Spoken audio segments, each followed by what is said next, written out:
আজকের সকালটা একটু অন্যরকম ভাবে শুরু করলাম। পুরোনো দিনের প্রিয় গান, আমার প্রিয় শরৎচন্দ্রের গল্প, আর সঙ্গে প্রতিদিনের মতো আমার ডিটক্স এনার্জি ড্রিঙ্ক। গান শুনতে আর গল্প পড়তে আমি ভীষণ ভালোবাসি। আমার বিশ্বাস, জীবনের প্রতিটা মুহূর্তে ভালোবাসার ছোঁয়া থাকা দরকার।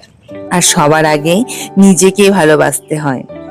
কে আমাকে ভালোবাসলো, কে আমার জন্য ভাবলো না, সেটা ভেবে কষ্ট না পেয়ে নিজের যত্ন নিন।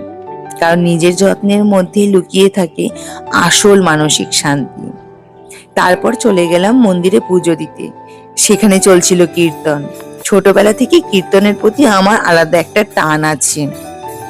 আজ অনেকদিন পর আবার কীর্তন শুনে মনটা ভরে গেল। এরপর পুজো দিয়ে বাড়ি ফিরে এলাম। আজ তবে এইটুকু, কাল আবার দেখা হবে।